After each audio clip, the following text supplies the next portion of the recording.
SCP Item Number 173. Object Class Euclid. Description: SCP-173 is a sculpture created from concrete, rebar, and spray paint. This sculpture is not alive, but is somehow capable of locomotion, making a sound like stone scraping against a sidewalk as it moves. The entity can only move while not being actively observed by a conscious being. When in the vicinity of a living creature that is not maintaining eye contact with it, this entity closes the gap at an incomprehensible speed and snaps its neck. You could say it happens in the blink of an eye. Whoa! You suck! I'm unsubscribing! It is the first SCP, an entity even more unsettling than going under anesthesia and waking up with fresh nail polish on your toes. Since this entity cannot move when it's in the direct line of sight of a sentient being, the only way for a human to be in the same vicinity without getting their vertebrae cracked like uncooked pasta noodles is by maintaining the futile, deadly staring contest. 173 didn't develop at the same rate as the other anomalies, so at grade 3, it was moved into the special containment procedures. SCP-173 is to be kept in a locked container at all times. When personnel must enter 173's container, no fewer than 3 may enter at any time, and the door is to be relocked behind them. At all times, 2 persons must maintain eye contact with SCP-173 until all personnel have vacated and relocked the container. Like anyone's living quarters, the ground and lower areas of the walls in SCP-173's living quarters are caked in a reddish-brown substance, a combination of feces and blood. No one knows where this special flavor pudding come from,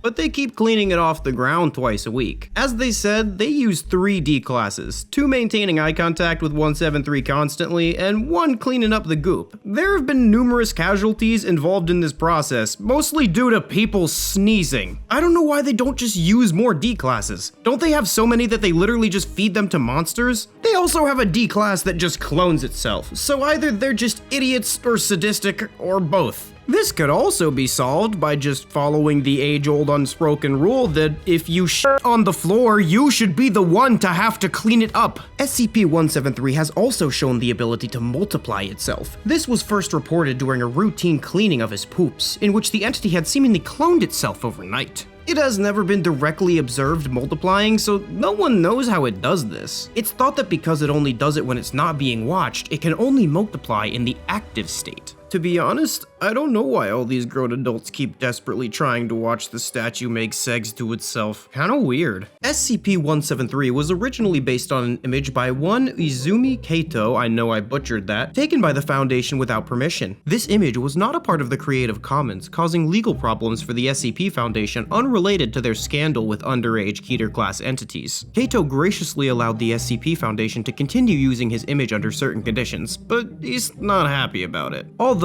since I'm not part of or contained by the SCP Foundation, I am technically just commentating on it. I just want to say that for any section of my audience that also might happen to be a legal team from Japan. Now we'll go to SCP-173 for their opinion. 173, how do you feel about undergoing extensive cosmetic surgery because some internet child stole your OG source image?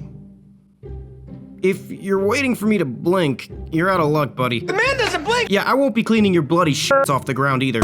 I don't have neck bones, but I can fake it if it makes you feel better. If you like this video and want to see more, make sure to like, comment, and subscribe with all notifications enabled, or I'll make you sneeze in front of a statue. You should also go watch my other internet horror comedy videos. I want to shout out MyBunny23 and Nep for these amazing new depictions of AzFk. These cult classics artists are in the description of every video. Shout out to the members of the Inner Circle. Love y'all. Oh yeah, P.S. also I have memberships and you get a bunch of cool stuff, so you do it or don't. Thanks for watching, bye.